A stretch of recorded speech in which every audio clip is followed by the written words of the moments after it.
क्रांतिकारी लेखनी न्यूज चॅनलमध्ये आज आपण आलो आहे पारडसिंगा गावामध्ये। आज डॉक्टर बाबासाहेब आंबेडकर जयंतीनिमित्त पारडसिंगा येथे पेठबुधवार या स्थळी भव्य भीमगीताचा सांस्कृतिक कव्वाली कार्यक्रमाचं आयोजन करण्यात आलं आहे।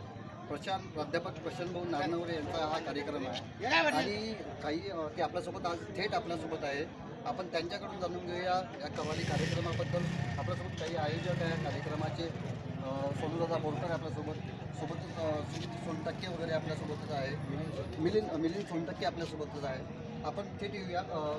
सोनू भाऊ, काय सांगाल या कार्यक्रमाबद्दल? कशा निमित्त कार्यक्रम आहे आणि काय दरवर्षीप्रमाणे यावर्षीला सुद्धा डॉक्टर बाबासाहेब आंबेडकर, छत्रपती शिवाजी महाराज आणि छत्रपती शाहू महाराज यांच्या संयुक्त जयंतीनिमित्त आम्ही दरवर्षी पारडसिंगा नगरीमध्ये प्रोग्राम करत असतो आणि यावर्षीला सुद्धा त्याच प्रकारे प्रोग्राम आयोजित केला आहे।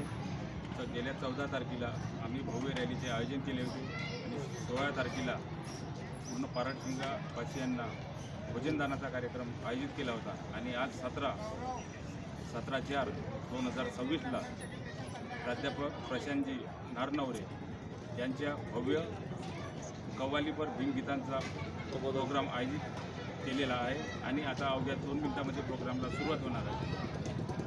तरी आपण बघितलं की हे आयोजक होते, काही आयोजक समिती यांची ते पण आहे पारडसिंगा गावातील। आपल्यासोबत थेट आता आहे आपल्यासोबत जो भीमगीताचा कव्वालीचा कार्यक्रम आयोजित केला प्राध्यापक प्रशांतदादा नारनवरे। दादा, काय सांगाल या कव्वाली कार्यक्रमाबद्दल? कसा काय कार्यक्रम राहील, काय म्हणजे आकर्षण तुमचं काय राहिलं? सांगायचं झालं तर डॉक्टर बाबासाहेब आंबेडकरांच्या मिशन मुवमेंटमधले जे गीतं असतात त्याच्यावर आपण त्याला कव्वाली म्हणतो, कव्वाली असतो। हा कार्यक्रम असतो प्रबोधनात्मक कार्यक्रम आणि जिथे प्रबोधन म्हटलं तिथे परिवर्तन महत्त्वाचं असतं। आमचा उद्देश हाच असतो की बुद्ध भीमगीताच्या माध्यमातून बाबासाहेब आंबेडकरांची चळवळ ही घरोघरी पोचली पाहिजे आणि जे बाबासाहेबांना अपेक्षित असलेला एक संघ समाज होता, समतावादी समाज होता, तो समाज घडवण्याच्या दृष्टीने काहीतरी सकारात्मक परिवर्तन झालं पाहिजे या उद्देशाने मला तरी असं वाटतं की मी जवळपास वयाच्या 15व्या वर्षापासून हे भीमगीत गायनाचा कार्यक्रम करतो आहे आणि माझा शुद्ध हेतू हाच आहे की या गाण्याच्या माध्यमातून किंवा गीतांच्या माध्यमातून आंबेडकरी समाजामध्ये योग्य ते परिवर्तन झालं पाहिजे आणि बाबासाहेबांना अपेक्षित असलेला जो एक संघ समाज आहे, समतावादी समाज आहे, तो या देशामध्ये निर्माण झाला पाहिजे, प्रबुद्ध भारताचं निर्माण झालं पाहिजे या शुद्ध हेतूनं या कार्यक्रमांचं आयोजन केलं जातं। आणि जवळपास मी 10 एप्रिलपासून सतत माझे प्रोग्राम सुरू आहे।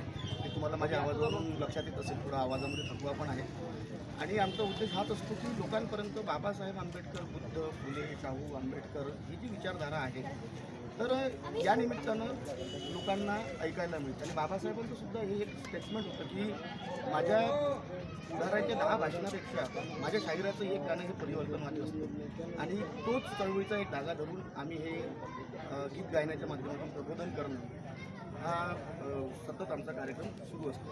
तर आपण बघितलं प्रशांतदादांनी छान असं विचार, डॉक्टर बाबासाहेब आंबेडकरांचे विचार संपूर्ण भारतात नव्हे अख्ख्या जगात जावे, जेणेकरून ती तरुण पिढी आहे किंवा त्यांना मार्गदर्शन मिळेल। याचा भीमगीताचा जो कार्यक्रम आहे, कव्वालीचा कार्यक्रम आहे, यातून ते समाज प्रबोधनाचा हेतूने हा कार्यक्रम सादर करतात। मी रोशन बघते, क्रांतिकारी लेखनी न्यूज, पारडसिंगा।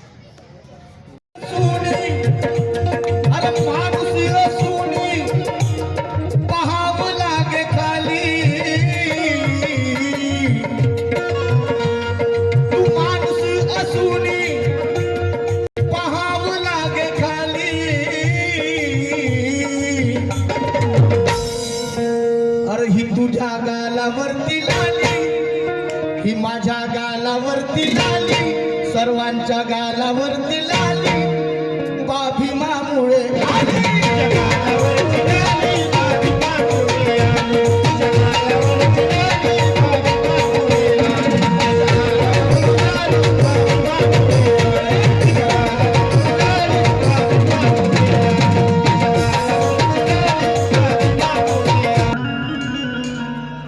कुणाकुणाच्या मुळे आली? फक्त एवढ्यांच्याच? बाकीच्यांच्या गालावर कोणामुळे आली लाली? अरे बाबासाहेबांनी समतावादी संविधान लिहिलं तेव्हा तुम्हाला समानतेचा हक्क मिळाला। डॉक्टर बाबासाहेब आंबेडकरांचा सर्वांच्या गालावर वाचवा काय आहे तुझा तोरा. बाबासाहेबांच्या पुण्याई ना काय आहे तुझा तोरा, काय आहे तुझा तोरा, काय आहे तुझा तोरा ऐ महाराजा, काय आहे तुझा तोरा ऐ महाराजा तोरा. आहे की नाही? आज सोनू भाऊ चौकात उभे होत्या, दोरा आहे की नाही? आमच्या दिगंबर भाऊच्या आवाजाने पुरं काटून हालतो. कुणाची पुण्याई? बाबासाहेब आंबेडकरांची. या 4 ओळी लिहिण्याचा प्रयत्न केलाय डोंगरे साहेब. कि गिरगिट जैसे रंग बदलने की फितरत नहीं आई, गिरगिट जैसे रंग बदलने की फितरत नहीं आई, और दोगले लोगों को मुझको कभी सोहबत नहीं आई. गिरगिट जैसे रंग बदलने की फितरत नहीं आई और दोगले लोगों से हमको कभी सोहबत नहीं आई. अरे बाबा साहब ने खुददारी की वो दौलत दी है मुझको, किसी के सामने हाथ फैलाने की नौबत नहीं आई.